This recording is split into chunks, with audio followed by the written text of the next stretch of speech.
자, 오늘도 첫 코너 뉴스픽으로 시작을 해보도록 하죠. 더 공감 여성정치연구소의 송문희 박사님 안녕하세요. 네, 안녕하세요. 전혜연 사평론가 안녕하십니까? 네, 안녕하세요. 자, 오늘 첫 번째 뉴스는 지금 다른 프로그램에서도 지금 많이 다루고 있는데 지금 특히 코로나19에서 지금 백신 접종을 앞두고 있어서 더 예민한 문제인 것 같습니다.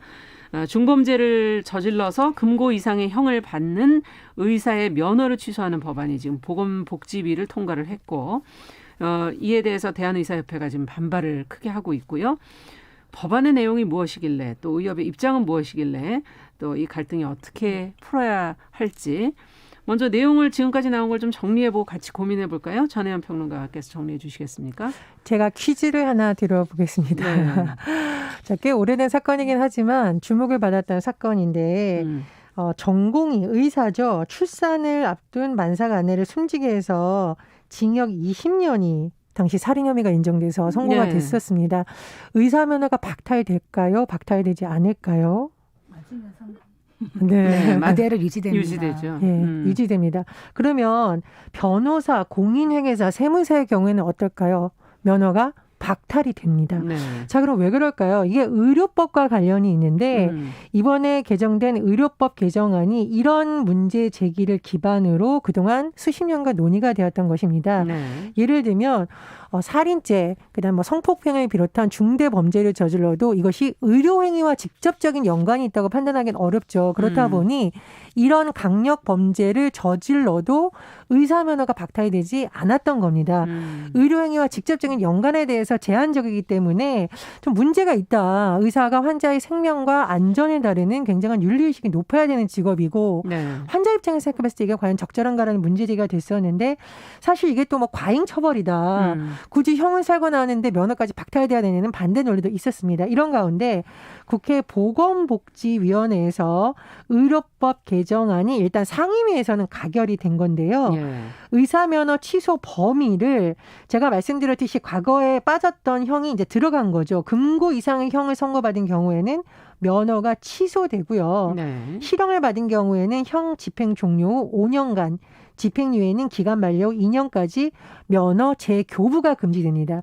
예전에 이제 문제 제기됐던 부분이 의사 면허가 박탈이 되더라도 또 재교부가 너무 쉽게 된다 이런 논의도 있었거든요. 여러 가지 내용이 담겨져 있습니다. 다만 의료행위를 하는 중 업무상 과실치사상죄가 발생하는 경우도 있는데 이런 경우에는 좀 예외사항으로 났습니다. 그래서 이제 2000년 개정된 현행법이 지금 수십 년간 논의를 거쳐서 개정안이 일단 상임위는 통과했는데 이에 대해서 대한의사협회는 굉장히 반발하고 있는 상황입니다. 네.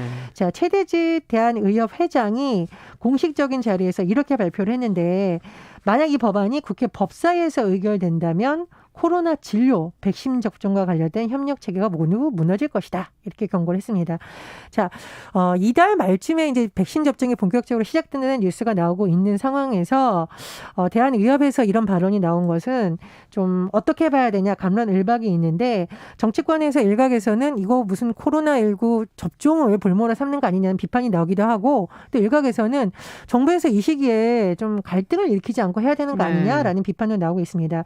이런 가운데 정세균 총리가 불법적 집단 행동이 현실화된다면 단호히 대응하겠다 이렇게 밝혔고요. 권덕철 보건복지부 장관은 일단 11월 말까지 집단 형성을 하겠다는 우리가 목표를 갖고 있으니까 좀 의료계가 최대한 협조해달라 이렇게 지금 밝혔습니다. 네. 지금 이제 국민 입장에서는 이런 갈등을 어떻게 그럼 해결할 수 있을까에 또 관심이 많을 것 같은데요. 지금 뭐 여러 가지 내용들을 좀 궁금한 부분들이 있어요. 의협의 태도, 또 의협이 주장하는 뭐 자율징계권은 또 무엇인지, 그리고 금고 이상의 형은 또 어떤 것인지, 지금 재교부에 관한 얘기도 그렇고요. 몇 가지 좀 궁금한 부분들을 좀 해결해 주시죠. 지금 전 평론가 얘기했듯이 의사들 같은 경우에는 각종 범죄를 저질러도 면허가 그대로 유지가 되는 게 너무 많다 보니까 네. 별명이 있었죠. 방탄면허, 불사조 면허. 불사조 면허. 네. 이런 비판이 있어 왔는데 지금 시점이 참 묘합니다. 그 작년에 코로나 2차 유행하는 시점에 그때 의대 정원 확대 문제랑 공공의대 설립 가지고 의료계와 정부가 또 크게 논란이 있었고 뭐 파업까지 불사하는 네. 그러다가 국가고시도 거부를 하고 그런데 정부가 또 추가 시험을 또 허락해줬죠. 사실 그것도 좀 특혜라고 볼 수 있는 부분인데 지금 와서 우리가 기다리고 있는 백신 접종을 며칠 앞두고 이 시점에 또 하필이면 이게 법을 지금 통과가 계속 진행이 되고 있는 이런 상황이고 여기에 대해서 의사들이 이거 범죄 저지른 의사들의 면허를 취소하자는 크게 보면 그런 법안인데 여기에 대해서 의사협회에서 여러 가지 이유로 반발이 있다면 그 부분을 갖고 정부랑 얘기를 해야 되는 것인데 네. 백신을 들고 나온다는 거죠. 네. 이 백신의 뭐 접종에 문제가 있을 수 있고 특히 백신 접종은 의사의 의무가 아니다라고 최대집 의협 의장 네. 얘기를 했습니다. 그러면 백신 접종을 누가 합니까? 이게 누구의 의무입니까? 그래서 정부가 이걸 하라고 강요할 수 없다 이렇게 얘기를 하고 있는 이 부분은 국민들이 보기에는 눈길이 싸늘해질 수밖에 없는 부분이다. 네. 이렇게 보여지고요. 지금 의사들이 그 의사업계에서 얘기를 하고 있는 이제 불만은 무엇이냐면 예. 금고 이상의 형이라고 얘기할 때 우리가 보통 이제 중한 범죄의 뭐 살인, 강간, 강도 이런 어떤 중한 범죄에 대한 부분은 의사협회에서도 인정을 한다. 그런데 뭐 교통사고 민식이법 같은 경우에 그런 경우에 만약에 형사처벌 받았을 때도 면허가 취소된다든지 아니면 병원을 운영하다가 뭐 알게 모르게 뭔가 횡령이나 이런 형사 사건에 개입됐을 때 그때도 취소를 한다든가 이런 것들은 의사들의 면허 취소가 과도한 게 아니냐. 이거 직업 수행의 자유를 너무 침해하는 거다. 네. 이런 식으로 반발을 하고 있는 것이거든요. 그러면서 어떤 얘기를 하고 있냐면 자율 징계권을 달라고 하는 겁니다. 네. 선진국에는 그 의사 면허 관리 제도가 잘 되어 있는데 우리는 잘 없다. 그러니까 의사협회에서 자율적으로 징계할 수 있다면 우리가 이런 중범죄에 대해서 제대로 징계하게 할 수 있다. 네. 이렇게 지금 얘기를 하고 있는 겁니다. 네. 자, 어떻게 보시는지 두 분이 이제 양쪽 입장을 정리를 해 주셨으니까 두 분 의견을 좀 들어보죠. 일단 자율 징계권을 달라는 게 굉장히 좋은 말인 것 같지만 현실적으로 타당성이 좀 부족하다고 보는데요.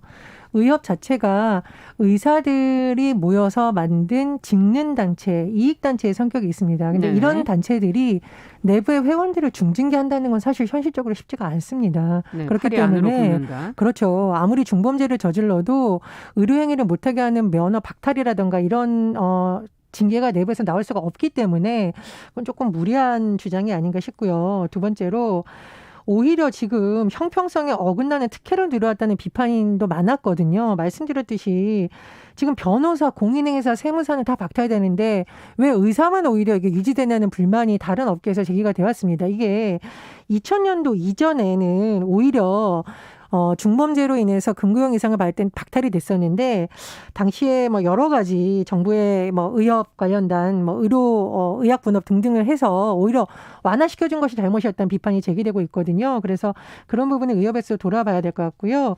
저는 세 번째로 사실 성범죄를 저질러도 의사 면허가 살아있다. 그러면 미성년자 청소년을 어떻게 마음 놓고 그런 의사가 있는 산부인과에 보낼 수 있을까? 이제 여성의학과로 네. 뭐 이 명칭을 바꾼다고 하는데 환자의 권리 차원에서 한번 들여다볼 필요가 있다라고 생각을 합니다. 그리고 무엇보다도 의료법 개정을 떠나서 지금 이 시기에 의사협회가 코로나19와 백신을 얘기하면서 집단 행동을 하는 것이 과연 얼마나 많은 공감대를 얻을 수 있을까?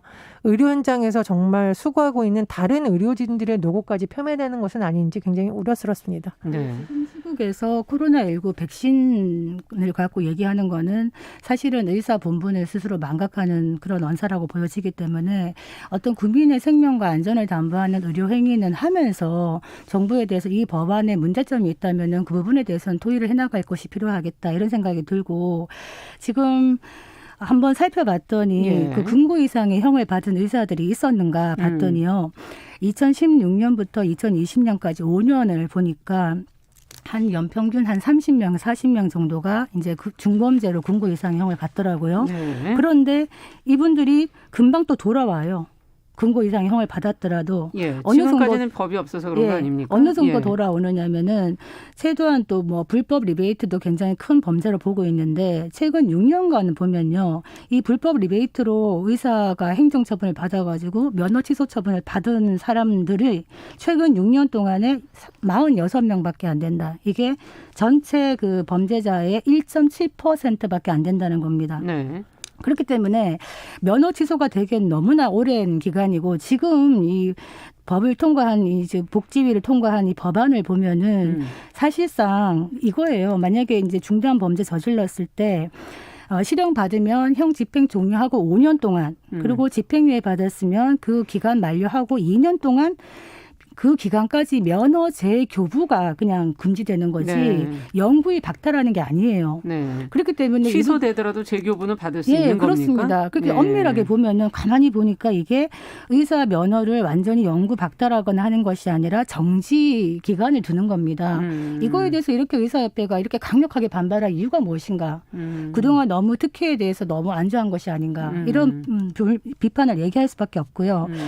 또 하나 약간의 다른 시각인데 저는 자율징계권에 대해서는 이것과는 별도로 좀 다른 생각을 갖고 있습니다. 네. 지금 변호사 자격 같은 경우에는 변호사협회가 자율징계권을 갖고 있거든요. 변호사협회가. 예, 물론 자율징계권 갖고 있다고 변호사협회에서도 제 살 깎아먹기 잘 안 합니다. 팔이 안으로 굽기 때문에. 그래도 이제 간혹 제명하기도 하고 하는 거죠. 간혹 협회에서. 이제 간혹 합니다만은 그게 많지가 않아요. 그렇긴 하지만 자율징계권 갖고 있는데 의협에서는 갖고 있지 않아요. 그냥 3년마다 면허 신고하는 것만 대행하지 자율징계권이 없습니다. 그래서 지금 의협이나 이런 쪽에서 의료계에서 뭘 하고 있냐면 시범 사업하고 있는 게 전문가 평가제를 하고 있어요.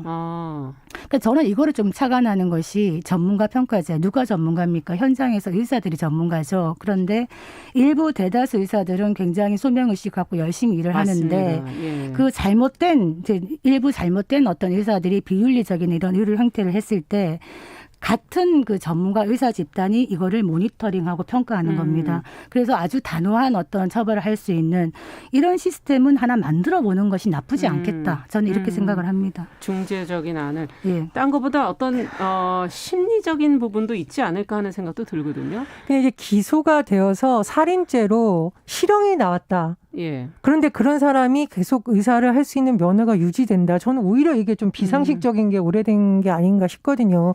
생명을 다루는 직업이잖아요. 환자의 가장 은밀하고 가장 취약한 모든 정보를 볼 수 있는 권한이 있지 않습니까? 그런데 이제까지 오히려 저는 이 의료법이 개정되지 않은 것이 오히려 이상하다. 이게 한 수십 건이 그동안 발의가 됐었어요. 저도 이제 이 문제를 예전에 취재를 했었는데 그때마다 의협이 반발했거든요. 그럼 의협이 그동안 의지가 있었다면 이 20년 동안 자율 징계에 관한 걸 진작 좀 만들었고 진작 좀 단호하게 됐다면 지금의 사태는 되지 않았을 텐데 이제 와서 이렇게 말하는 것이 설득력이 있을까 조금 의문이 들고 네.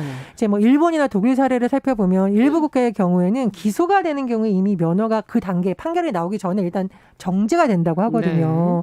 지금 상황에서는 의료행위를 하면 안 된다는 거죠. 그래서 해외 사례와 비교를 해보라도 이게 과잉 처벌이라고 볼 수 없다 이렇게 생각을 하고 무엇보다 지난번에 왜 이제 의료인을 양성하는 시스템과 관련해서도 의협에서 그때 굉장히 큰 반발이 있었는데 큰 공감을 얻지 못했지만 다시 또 재시험해보는 기회를 뭐 여는 방안 등이 정부에서 의논이 됐었는데 최근 일부 언론에서는 이런 사설까지 썼어요. 차라리 그때 풀어주지 말았어야 된다. 정부가 더 강하게 나갔어야 된다.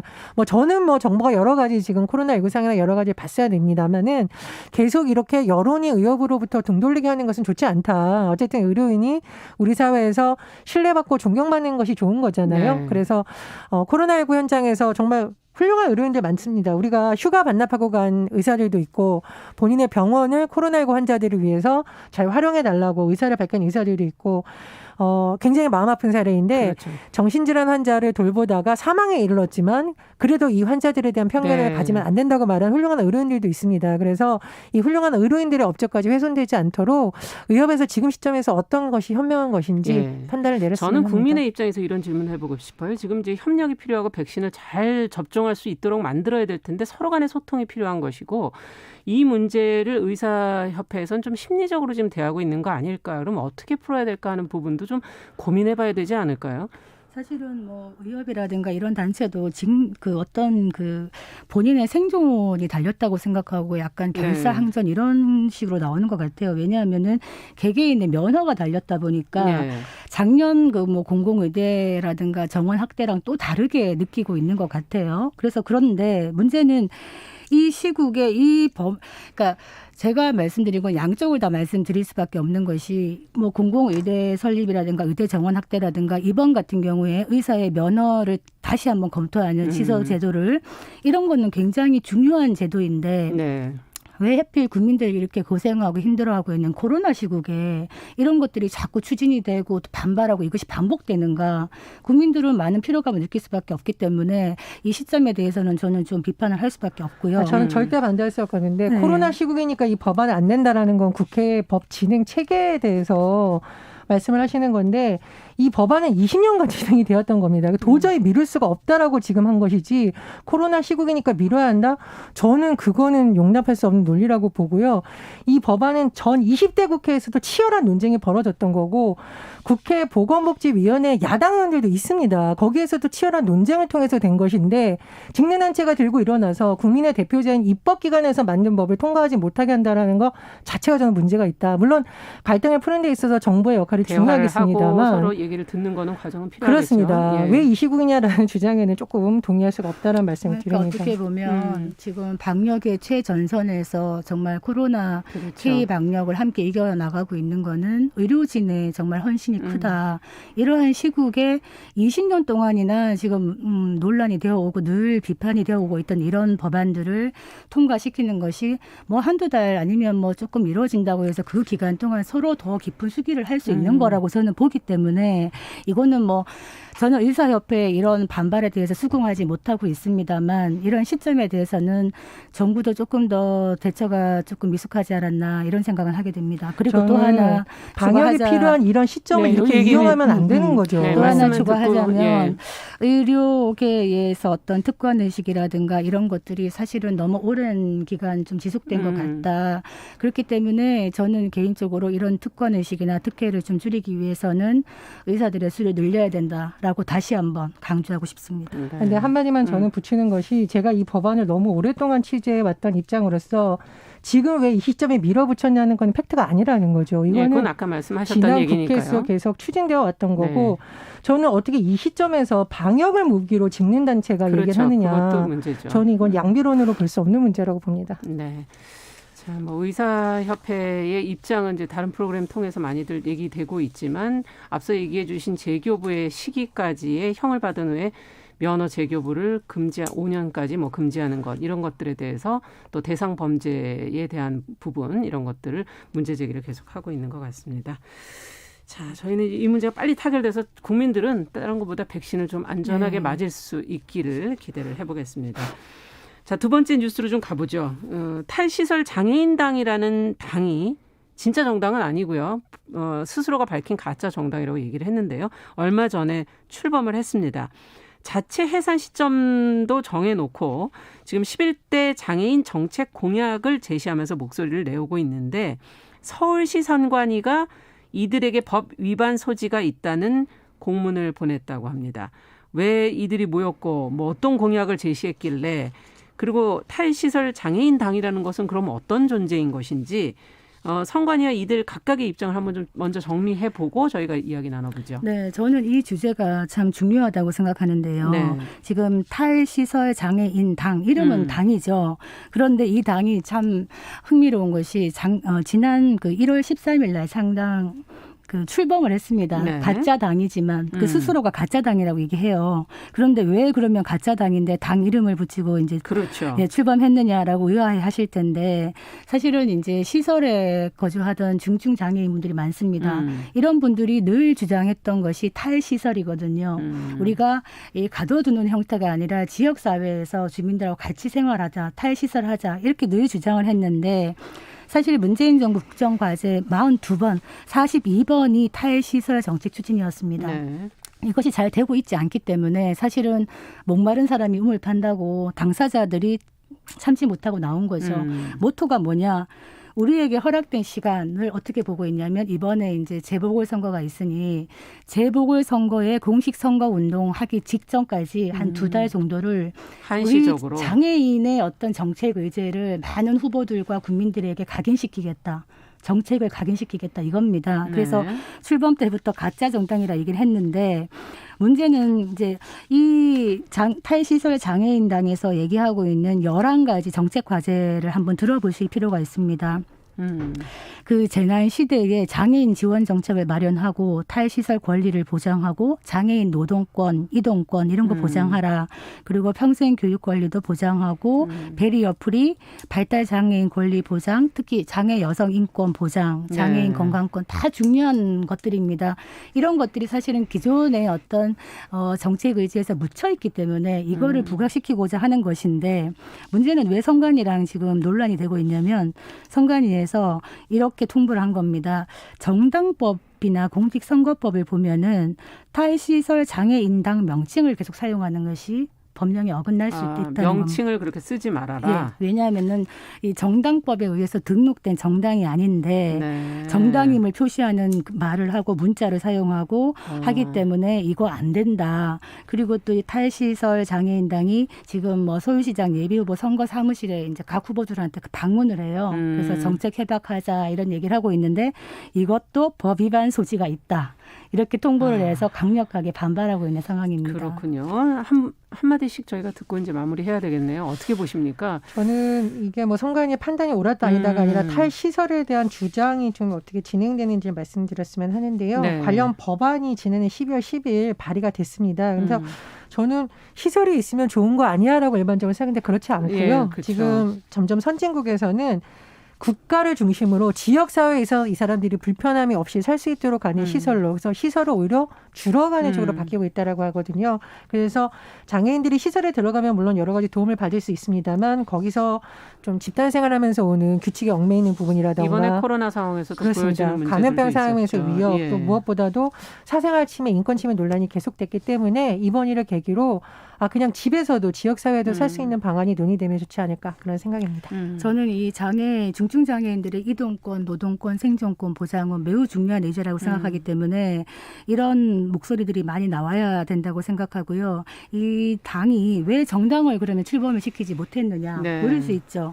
정당 만들려면 많이 어렵습니다. 비용도 많이 들고 5천 명이 필요해요 일단. 인원이. 그런데 예. 지금 탈시설 정책이 제대로 추진되지 않다 보니까 탈시설 장애인 자체가 5천 명이 안 되는 거예요. 그러다 보니까 진짜 창당이 힘든 부분도 있기 때문에 정말 창당할 수 있도록 이분들이 진짜 창당해서 제 목소리 낼 수 있도록 5천 명 탈시설 되는 그날을 좀 꿈꾼다. 이런 네. 말씀 드리겠습니다. 네. 시간상 여기까지 오늘은 얘기 들어야 되겠네요. 할 말이 더 있지만. 할 말이 많지만 네. 다음에 또 하도록 하죠. 전혜연 평론가, 더공감 여성정치연구소 송문희 박사 두 분 수고하셨습니다. 감사합니다. 감사합니다. 정용실의 뉴스 브런치 듣고 계신 지금 시각 10시 30분이고요. 라디오 정보센터 뉴스 듣고 오겠습니다.